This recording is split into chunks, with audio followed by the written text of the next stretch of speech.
Hello, flat earthers of the world. There's a lot of controversies regarding solar eclipse on August 21st, 2017 that leads to the ultimate question, is the heliocentric model correct or wrong?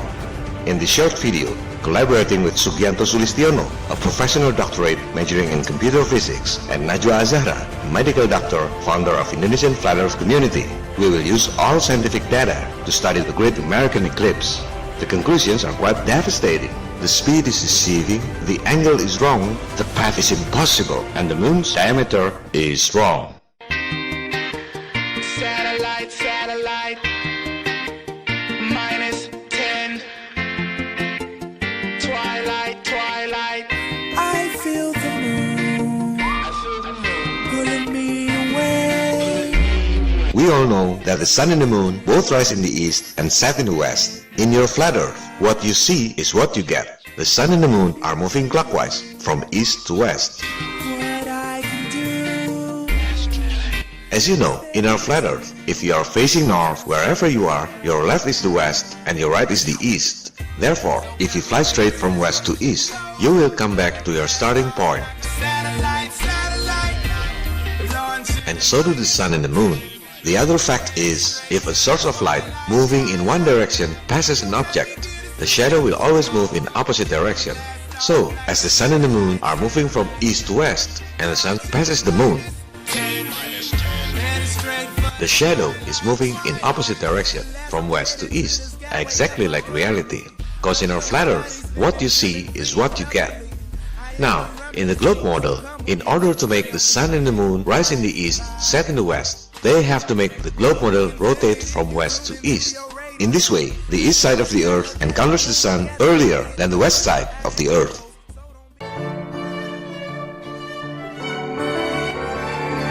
Most of the time, the globe model can accommodate almost everything from flat earth reality, projected in different shapes, different sizes, different distances, and different speeds. It's only mathematical assumptions.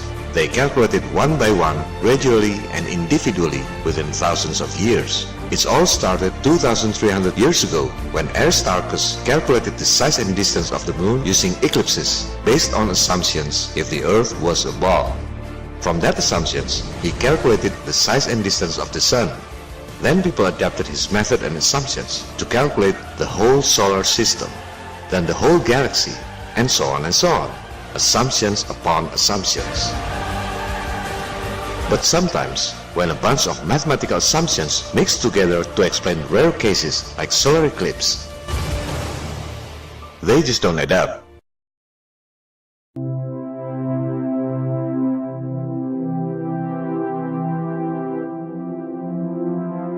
Many people argue whether the globe model can make eclipse shadow from west to east or not. Let's make it clear once and for all. If we put all the data on the table transparently, in a way that everyone can understand, measure, and verify themselves, the answer is yes and no. Yes if and but no. Now the yes if first. Yes, eclipse shadow on the globe model can move from west to east only if Moon's orbital speed is faster than Earth's rotation speed.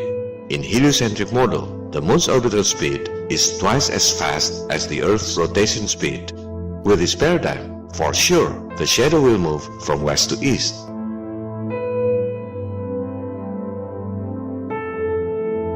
Let's make a model to make it easier to understand.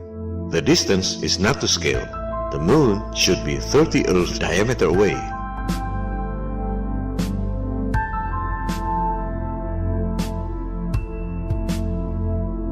If the Earth rotates 1,670 kilometers in 1 hour to your right, and the moon orbits 3,683 kilometers to your right too, then you draw a straight line from moon's diameter to the Earth.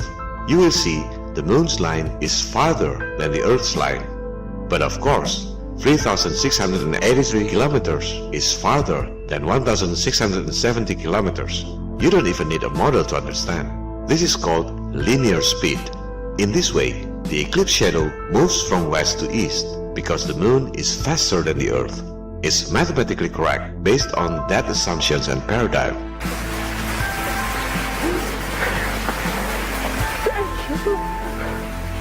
But there's a big problem. It defies natural fact. If the moon is faster than the Earth's rotation, you would see the moon is setting to the east, the opposite of reality. Let's use mooncalc.org to make it easier. Find a place that has 90-degree elevation of the moon. Imagine the Earth is moving 1,670 km per hour, west to east to your right, and the moon is moving 3,683 km per hour to the same direction. Within 1 hour, you would see the moon is more to your right, because it's faster and travels more distance than the Earth, right? Wrong! See what happens if you add time for 1 hour. Ooh, the moon is going to your left, because the Earth is rotating faster. How come 1,670 km per hour travels faster than 3,683 km per hour? It's because the distance traveled by the moon is 60 times longer than Earth's circumference. Now we're talking about the other kind of speed, the angular speed. Take bicycle wheel as an example of angular speed. The farthest part from the axis, the tire is moving faster than the axis, but actually it's the same angular speed. The farther from the axis, the faster it moves, but actually the same angular speed. Now, the Earth is rotating 360 degrees in 24 hours. It means 15 degrees per hour. If the Earth is moving 15 degrees counterclockwise to your right, and according to heliocentrism, the Sun is at rest, then you will see the Sun appears to be setting 15 degrees to your left. That's the angular speed of the Sun due to Earth's rotation. Okay? While the Moon is orbiting the Earth 360 degrees in 29.5 days. Some people like to say 27.3 days, sidereal month, the Moon's position with respect to the stars. It's irrelevant, for we are counting the Moon's position with respect to the Earth, nothing to do with the stars. So we have to use synodic month, average 29.5 days. The angular speed of Moon's orbit is 1 per 24 hours divided by 29.5 days times 360 degrees equals to 0.51 degree per hour. That means when the Earth in an hour is rotating 15 degrees to your right, making the Sun appears to be setting to your left 15 degrees. The Moon is moving 0.51 degree to your right. That makes the Moon appears to be slower than the Earth's rotation. Let's go back to mooncalc.org. The Moon's elevation angle is 90 degrees. Then change the time to 1 hour later. Now you see the elevation is subtracted to 75.81 degree. 75 degree because the Earth is rotating 15 degree from previous 90 degree elevation. 0.81 degree is the Moon's traveling distance in 1 hour. Mooncalc is using different moon distance on that day. Or perhaps they're using sidereal month. It's all mathematical assumptions. They don't even look to the sky. The Moon moves 0.5 degree against the Earth moves 15 degrees per hour. With these assumptions and paradigm, for sure, the eclipse shadow moves from east to west, the opposite of reality.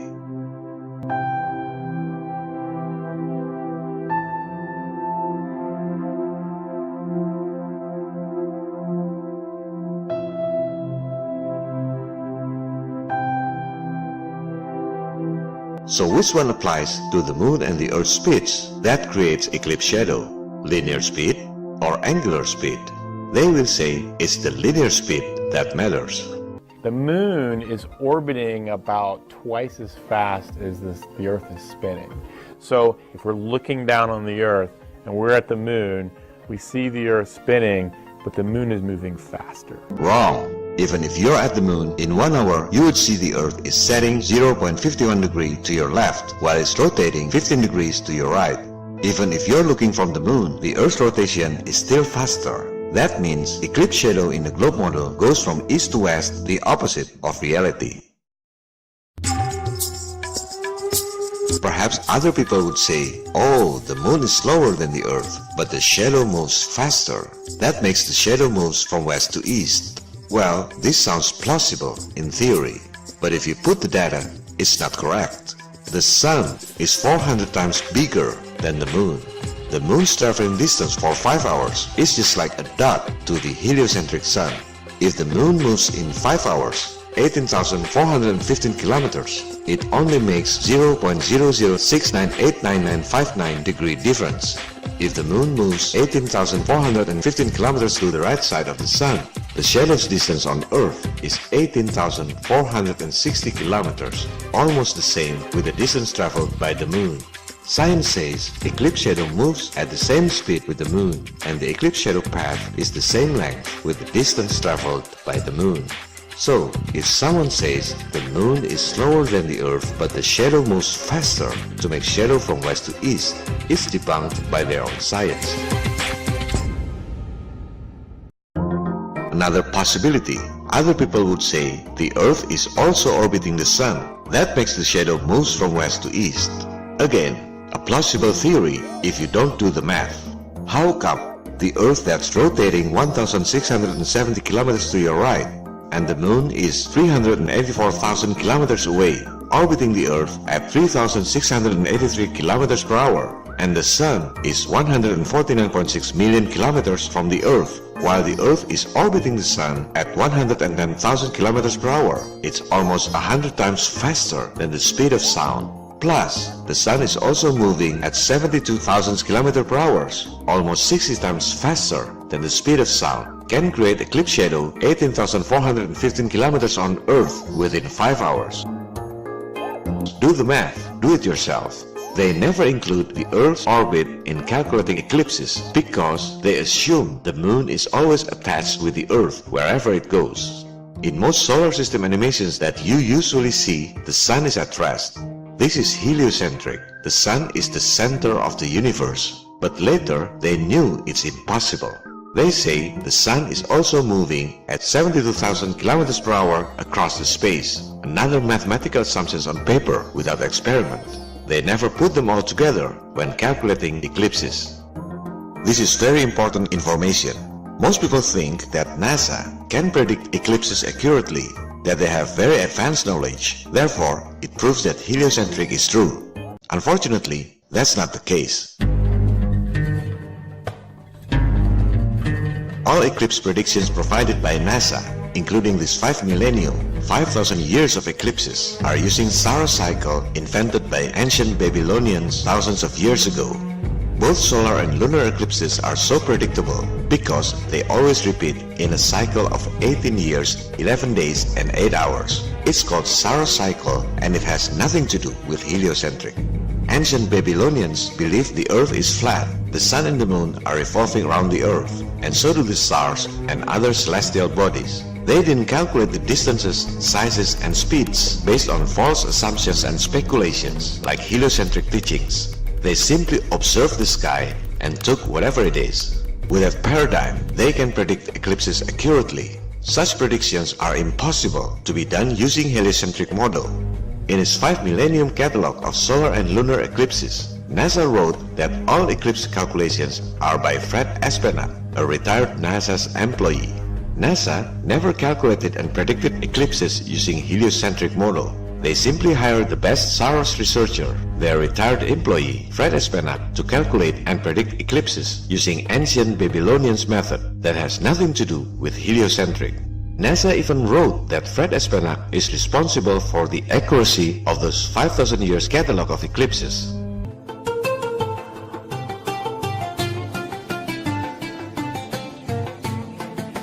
For thousands of years, some astronomers collected eclipse cycle all around the world based on Saros cycle. They have started to do this long time before NASA was established in 1958. Astronomers like Fred Espenach simply collected eclipse database from other local astronomers all around the world.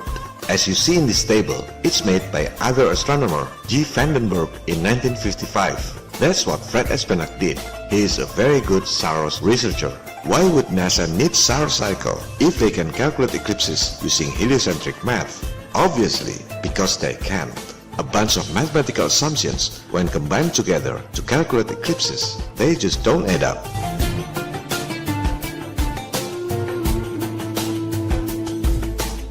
There's an interesting review from Matt Parker from Stand Up Math's channel. He's the only person who got prestigious title as London Mathematical Society Popular Lecturer, a very smart and articulative mathematician. Here's what he said about predicting eclipses using heliocentric math. And so I'm going to show you the mathematics behind how we can predict when they're going to happen. We can do the calculations on the elliptical orbit of the Moon as the Earth goes around the Sun, and we can calculate how often the moon goes between the sun and the earth. Unfortunately, it's not that simple. It is a wonder we have eclipses at all.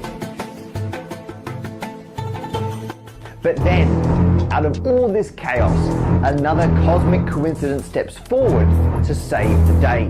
It's called the Saros cycle, and it allows us to predict when eclipses are going to happen in the reasonably near future. Some thickheads still don't understand why NASA uses Saros cycle to predict eclipses. They say there are a lot of software predicting eclipses using heliocentric math. You can download free software like Stellario. It can predict eclipses. Well, if a free software can predict eclipses with heliocentric model, then why NASA, with $19 billion budget per year, can predict eclipses using heliocentric model? Which one makes more sense to you? All astronomy software are using eclipse database from NASA. It's not the other way around. After NASA published this 5 millennium catalog of solar and lunar eclipses, people use the database to make animation using whatever model they want. Just put one eclipse time to another. The software will automatically adjust to make those two eclipses happen as programmed. It's not the other way around. After you get eclipse database, you can make animation with square earth if you like. You can put whatever distance, whatever size. The software will adjust in accordance to the eclipse dates. Some thickheads even try to run from reality by saying NASA provides a software in its website to predict eclipses. Look at this database used by NASA. 5,000 years catalog of solar eclipse database. You can choose what year, what eclipse type, duration, and oops, it's Saros cycle, not heliocentric math.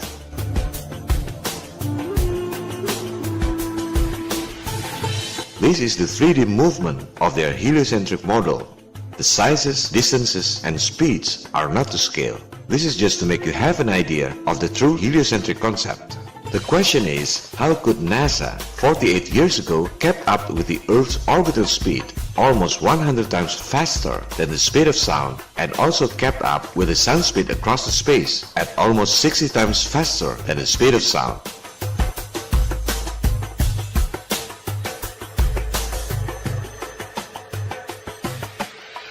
That's just warming up.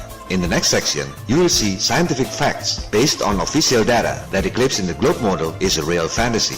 Scientific data that everybody can verify and do experiment themselves as referred to as scientific method. With this official data, you will get the undebunkable result that eclipses completely fail to work on the globe model. The data is always there all the time. You just didn't realize what it means. Trying to free your mind, Nia. But I can only show you the door. You're the one that has to walk through it. Stay tuned.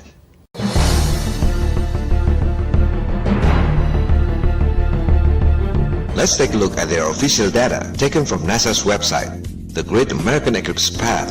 NASA also provides external link for more details. This is a picture that destroys globe model if you understand what it means. First, let's find out the eclipse duration that began at the far west and ended at the far east. We're not looking for eclipse beginning and ending in one location, as there are so many locations. What we're looking is the beginning and ending of the whole eclipse happened on that day. You just click the path and they give you complete information. See the start of partial eclipse is 1555 UTC, then the end of partial eclipse 2055 UTC. Now we have credible data that total eclipse duration is 5 hours. Secondly, how far is that eclipse length? Take a look at the longitude. It started at 171.2 degree west and ended at 27.4 degree west. The eclipse length longitude is 143.7 degrees. Do you realize how far is 143.7 degrees in a globe? Let's copy-paste some coordinates from the eclipse site to Google Maps to measure the approximate distance. It's around 40,000 kilometers. Now, apply it to the globe map. See, the eclipse distance, 143.7 degrees, is already 40% of the Earth's circumference. So, within 5 hours of eclipse, out of 24 hours a day, or around 20% of the day, somehow, miraculously, the shadow length covers 40% of the globe. Let's make a scale model now to understand that the eclipse length of 143.7 degrees is mathematically and geometrically impossible.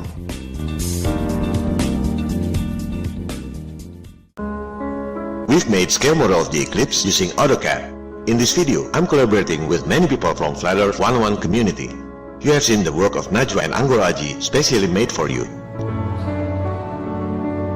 For this AutoCAD, I want to make it as precise as possible, so I collaborate with people from the community again, this time with Tejo. He is a successful architect who is very familiar with AutoCAD. And he's not alone. People in his office also help us to make this model. They are flat earthers too. These are the assumptions I took from mainstream science database. We made this model based on that official data at that particular date and that particular spot as referred by NASA. Let's start with the Earth. Of course we can make it pretty with 3D Earth, but that's not our objective now. It's not about beauty, it's about precision. The Earth radius and diameter are precise according to heliocentric data. These 5 lines represent the Earth's rotation for 5 hours, the eclipse duration. Each line represents 15 degrees. 5 lines equal to 75 degrees. The 0 point represents the first second of the eclipse. The Earth rotates anticlockwise from west to east. So if you are standing over here at 0 point, in 5 hours you will be over there. Now let's go to the moon. It's 30 Earth diameters away. The Earth is a small circle over here and the moon is over there. Let's zoom in. This is the moon at 0 point when the first second of partial eclipse started. These 5 moons represent its movements every hour, 1, 2, 3, 4, 5 hours. This is the moon's radius and diameter according to standard heliocentric. This is the moon's traveling distance every hour. Within 5 hours, it travels 18,415 kilometers. That's the linear speed. But the orbit is so big, 29.5 days, and 5 hours means almost nothing. So if you draw a line from the moon's axis to the Earth's axis, this 18,415 kilometers is only 2.55 degrees angular speed on Earth. It's hard to see at this true scale. Let's split it into 2 screens, the moon on your left side, the Earth on your right side. This is the 0 point when the first partial eclipse happened. The line goes to 0 point on Earth. In 5 hours, the moon will be over there. If you're standing on Earth over here, 5 hours later, you will rotate from west to east and you'll be over here. You will see the moon is setting to the west due to Earth's rotation. Exactly like you've seen at mooncalc, you add time, the moon goes to the west. And the elevation angle is subtracted from 90 degree to around 75 degree in 1 hour. For 5 hours, it would be around 18 degree near the horizon, almost setting. This is the proof that it's the angular speed that applies. What about the linear speed? After 5 hours, the moon's position is over here. We draw straight linear lines from the moon. Where do the lines fall on Earth? Man, it's far outside the Earth. Theoretically, linear speed is wrong.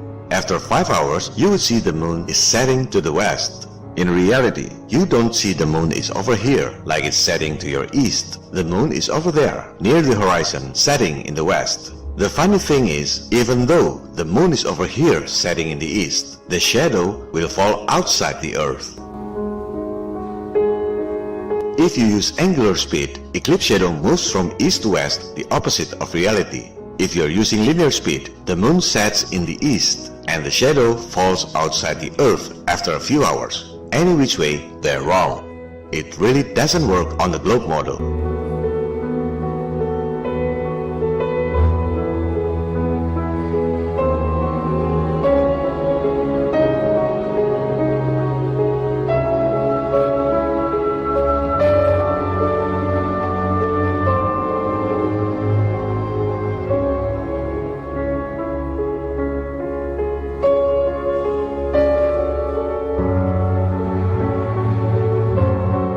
What about the shadow speed? We've been through this. Their own science says the eclipse shadow speed is the same as the moon speed itself. Look once again at their eclipse shadow speed.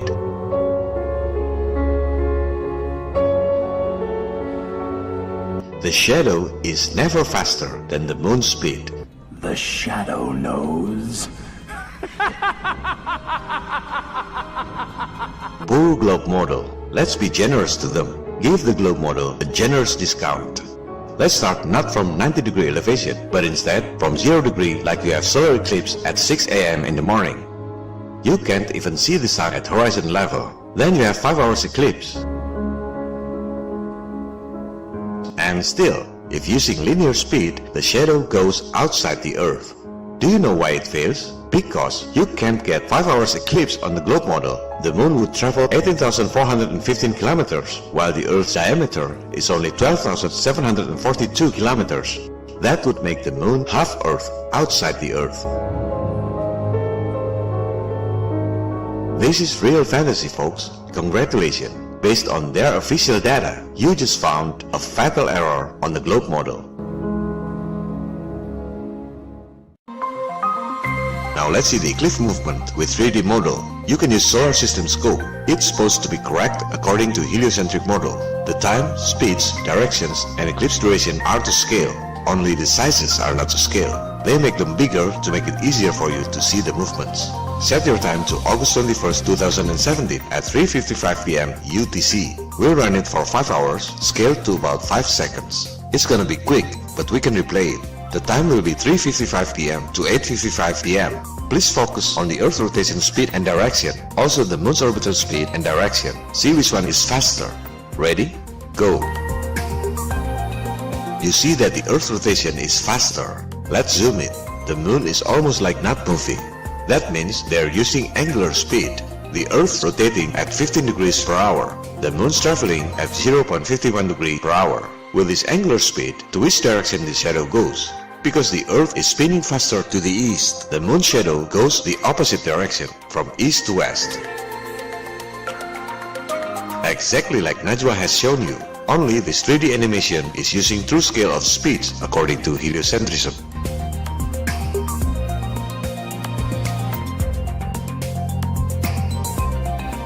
But don't trust CGI cartoons. Let's make a real-life model now. This time, I collaborate with Pupu. He's a technical engineer and a very diligent researcher. He made our previous AutoCAD scale model into real-life model. This is the Earth and the Moon's model to scale. This is the Moon's traveling distance in 5 hours. And this is the Earth's rotation in 5 hours too. This is the Earth-Moon distance. You remember those angular lines. The Moon travels 18,415 kilometers, but it's only 2.55 degrees from the Earth's axis. That's the true sizes, distances, and speeds according to heliocentric model. Assisted by Damar as cameraman, we put 3 cameras on the model. First one is above the Earth to see the Earth's rotation angles. Second camera is above the Moon to see the Moon's traveling distance and angles. Third one is behind the Moon to see where the shadow falls in 5 hours time scale. Remember, we're not looking for the eclipse shadow size. The source of light with this scale should be 475 meters or almost half kilometers away, and the lamp diameter should be 4.36 meters. It's irrelevant for this purpose because we're just looking at the shadow's direction, not the shadow size. We start from the 0 point where the eclipse starts. You see the Earth is at 0 degree position and the Moon is also at 0 degree position. The shadow is slightly to the west of the Earth because the eclipse started at 15:55 UTC or 10:55 local time in the morning. If you stand on that shadow point on Earth, you would see the Moon is slightly to the east where the Moon rises as appears on Earth. Now the Earth rotates for 15 degrees. The Moon is moving 3,683 kilometers, but only 0.51 degree from the Earth's axis. See where the shadow falls. Oops, it's not angular speed, but linear speed. This is a disaster for the globe model. Yes, it means the shadow moves from west to east, but it means the Moon is setting to the east, and within 3 hours, the shadow will go outside the Earth. Second hour. Third hour. You see the shadow already falls outside the Earth. Fourth hour. It's more than the Earth diameter. This is the 5th hour. The shadow goes half Earth outside the Earth. How can heliocentrism predict eclipses if the maths don't even add up for one eclipse? No wonder NASA still use ancient Babylonian solar cycle.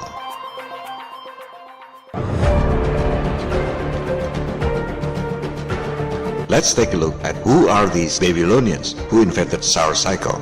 Babylonians are descendants of Sumerian, the first modern human civilization 6,000 years ago, earlier than ancient Egypt. It's located in Mesopotamia or modern-day Syria and Iraq. the birthplace of Abraham, the father of three religions, Hebrew, Christian, and Islam. It's the cradle of civilization. Their inventions and achievements are still used today. Astronomy, irrigation, architecture, mathematics, politics, code of law, urban planning, almost everything except internet and cable TV. They are very smart people.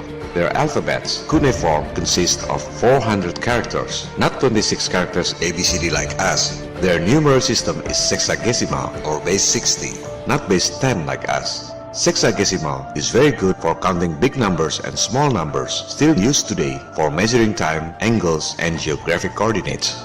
They are the one who invented 360 degrees in a circle. Do you know why there are 660 degrees in a circle?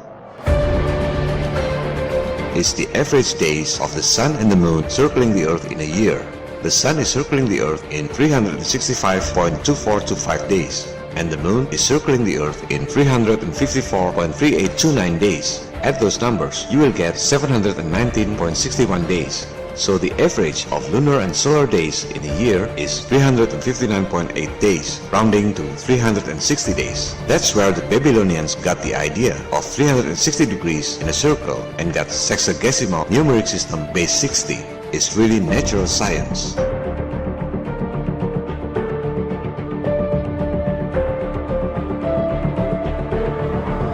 They are the one who invented lunar calendar, synodic month, the real astronomical event. The beginning and ending of each month is based on moon phases, hence the name month. That's natural science. On the other hand, modern day solar calendar system is based on nothing.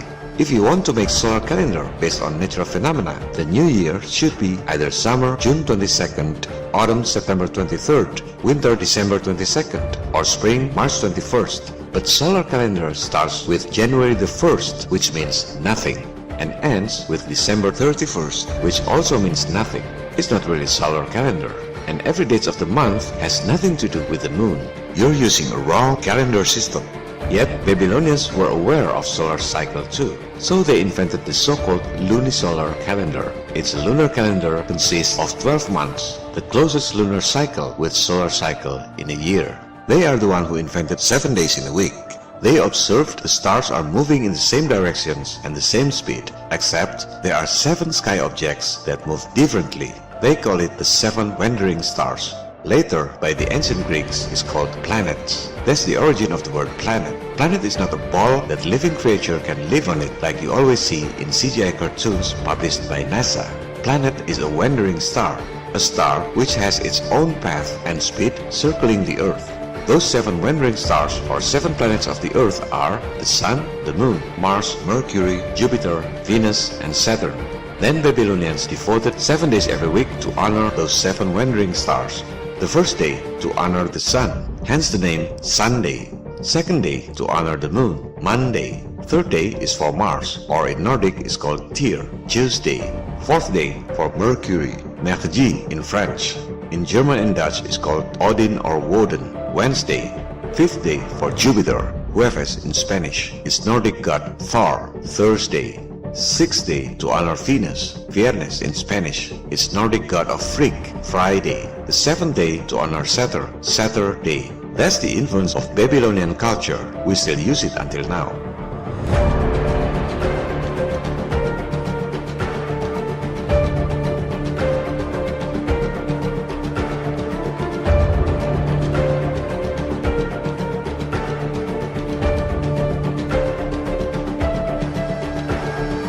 Babylonians are the ones who invented the concept of clock, the sundial. Then they divided a day by 12 hours daytime and 12 hours nighttime. Where did they get the number 12? Of course, it's the 12 zodiac constellations in a year, and it takes 12 lunar cycles or months for the sun to return to its original position. Like every other celestial body circling the Earth in a certain cycle, Babylonians observed that solar and lunar eclipses happen in a cycle of 18 years, 11 days and 8 hours. That's the only way to predict eclipses. Nothing to do with heliocentric speeds and distances. Babylonians were using lunar calendar. They knew that solar eclipses always happen in new moon and lunar eclipses always happen in full moon. They knew well that during solar eclipses, the moon's position is at the nearest point to the sun. Yet, they never thought it's the moon that eclipsing the sun. This is very interesting. Since kids, we've been told and educated in schools that solar eclipses are caused by the moon, and moon eclipses are caused by the ball Earth shadow. A theory without any single proof, but taught in schools like a fact. Babylonians, however, observed the sky much more often and more careful than us. They didn't have internet and cable TV or social media to chat. They had the luxury of time to live in harmony with nature. Why didn't they think it's the moon that eclipsing the sun? First, because they knew there are so many unseen celestial bodies in the sky.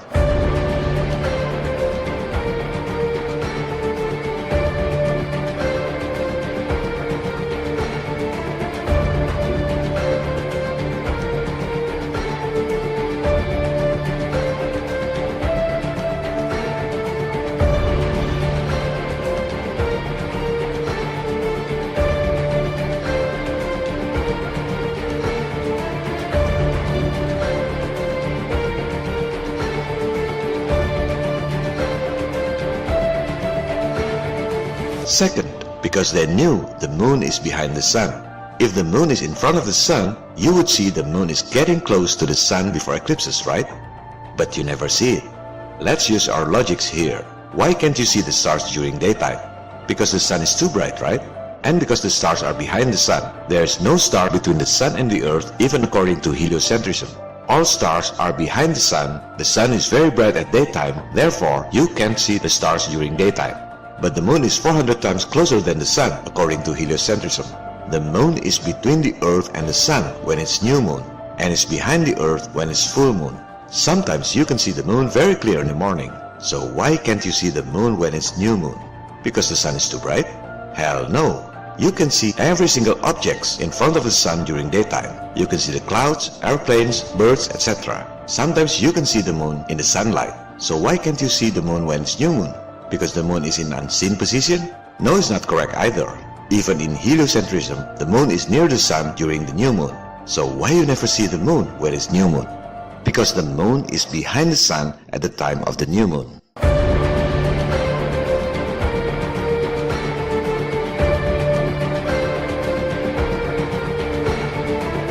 Third, Babylonians, who invented solar cycle, never thought the sun is eclipsed by the moon because they knew the moon's body can't eclipse the sun.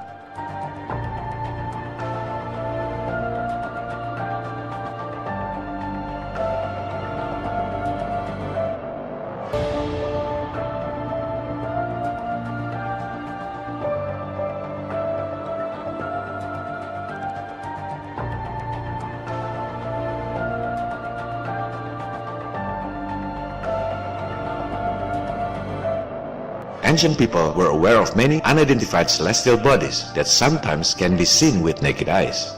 Only a dark celestial body can eclipse the sun out of nowhere. Just like lunar eclipses are caused by other celestial bodies, so are solar eclipses.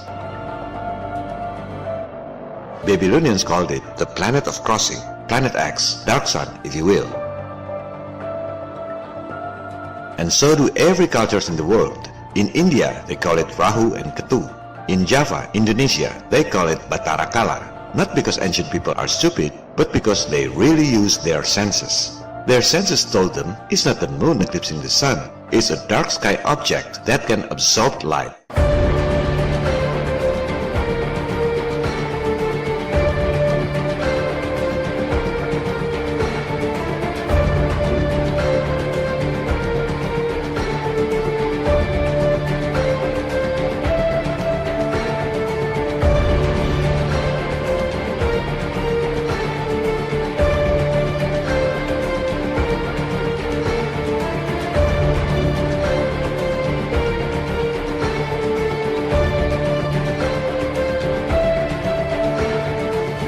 And it's not the Earth shadow that eclipsed the moon either. It's a similar dark sky object. And you know what? They didn't just make theories. They calculated the cycle of these dark objects, so accurate we still use today, solar cycle. On the other hand, you don't use your own eyes and your own senses. You just follow what NASA told you.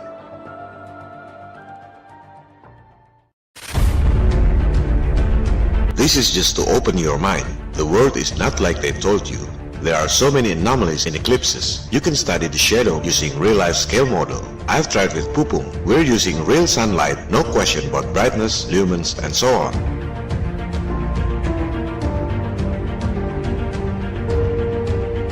don't do it in open air, cause the bigger the light, the smaller the shadow. In total solar eclipses, the source of light should be the same with the object that eclipses it. Using scale model, for a 10 centimeters Earth, you have to use a 2.92 meters of pipe. This is very important to make the source of light to scale. The result is quite devastating. The shadow is about 16 times bigger than it should be.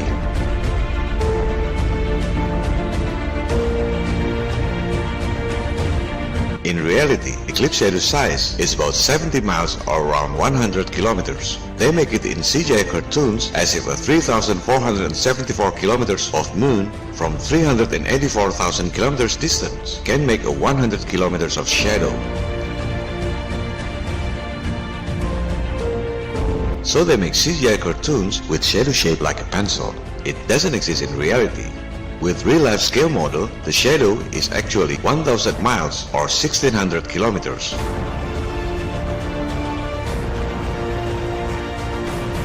With a globe model, eclipse shadow would cover the whole Kalimantan island. Unbelievable! With a globe model to scale, eclipse shadow would be so big that can cover Portugal, Spain, and France at once. This is a disaster for the globe model. All your life, you only see eclipses of fantasy. On the other hand, in the flat earth model, the diameters of the sun, the moon, or whatever object eclipsing the sun is about 32 miles or around 60 kilometers. If you don't like mathematics, you can use AutoCAD, a neutral software for professionals. You can verify by yourself from 5,000 kilometer height. They will make shadow size exactly like reality. 105.7 kilometers like the real eclipse shadow in Idaho Falls.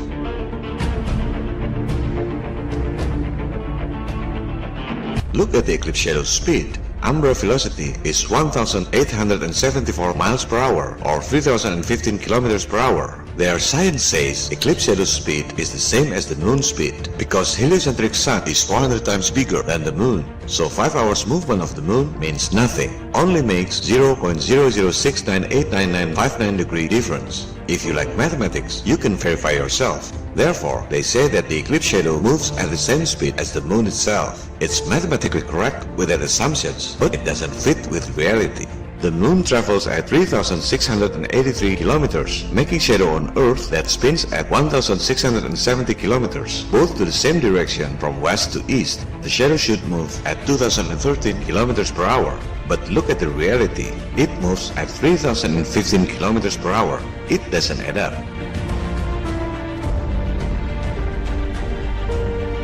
You can also study the eclipse pattern. How can the Earth, the Sun, and the Moon creating such zigzag pattern? Look carefully. The path even goes slightly below Earth curvature.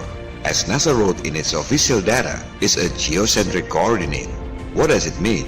Geocentric coordinate is geographic coordinate system in which the Earth is modeled as a sphere or spheroid in right-handed XYZ like 3D in AutoCAD. That means originally the coordinate is in flat map, then projected into the Earth globe model. In fact, all globe maps that you've seen in your entire life is a geocentric coordinate or a projection from a flat map to a globe map.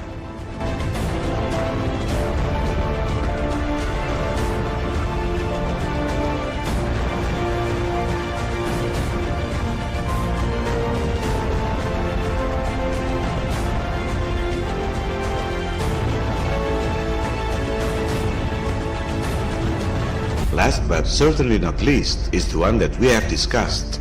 Most people don't notice that the eclipse duration was 5 hours and don't realize what it means. This is the reason why I make this episode in English, to share that this kind of eclipse is mathematically and geometrically impossible on the globe model. Please don't use 3D animation model. You can make Superman spinning the Earth backward with CGI. Please use real-life scale model. The shadow will go outside the globe after 3 hours. You can take it from here and bring it to another level. I heard some people say, why proving the globe model is wrong? Why not proving the flat earth model is right? Well, we're not supposed to make theories. It's not even our task. Before you start asking questions about flat earth, you have to understand what's wrong with the globe model first. Like wise men say, if it ain't broke, don't fix it. But the bigger question is, why is it important to you?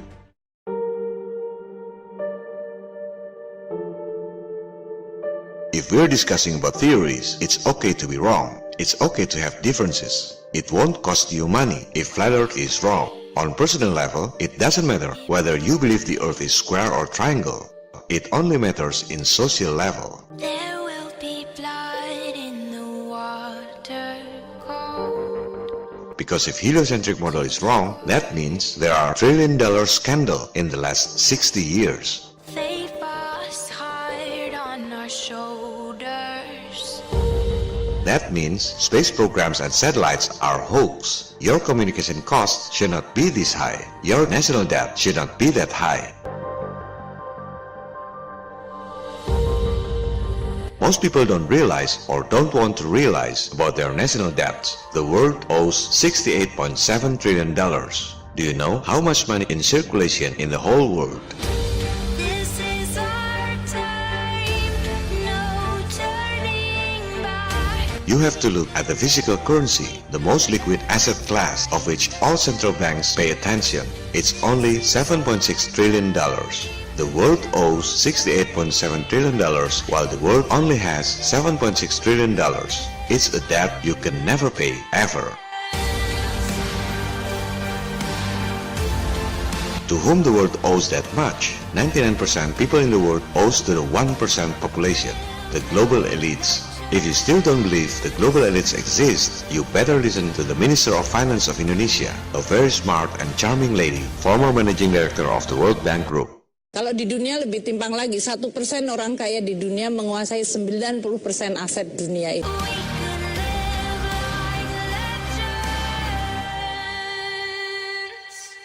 How come a very small group of people can make the others owe to them without even knowing it?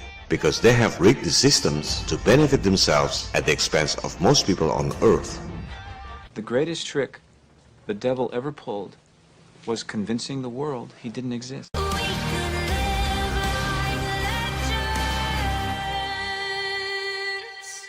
Central banks in the US and Europe are privately owned corporations with the monopoly on creating money, but with no accountability. Those financial elites control all central banks in the world through the World Bank, IMF, and their elite financial agents. The system is quite simple. All countries in the world have to face budget deficits every year. Then all governments have to issue bonds. Then the financial elites finance the bonds by creating money from thin air because they have a monopoly on creating money.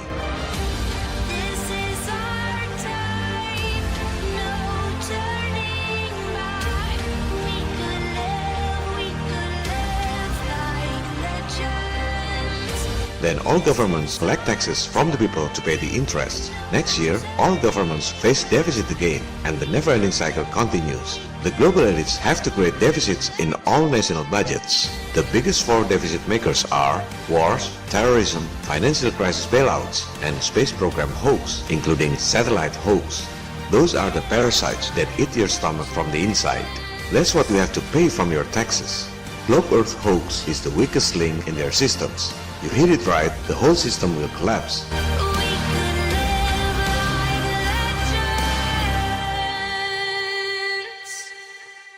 Meanwhile, Flat Earth Awakening gets the momentum all over the world. Indonesia is still the #1 Flat Earth topic in the world, according to Google Trends. People gather by themselves and made the Flat Earth 1-1 community. It's from the grassroots, bottom up. I didn't create them. But legends never die. Imagine there's no heaven. On September 23rd, when the sun has its culmination at the equator in Pontianak, Indonesia, Flat Earth 1-1 community in all 34 provinces made a national movement to measure the sun distance in different locations. People from neighboring countries, Singapore, Malaysia, and Australia also participated in this event. Imagine all the people living for today. The result of this research has been presented in scientific journal format. It isn't hard to do. On October 28th, FE1-1 community made the second national movement. People in 34 provinces turned on mini Tesla coil wireless lamp. Imagine all the people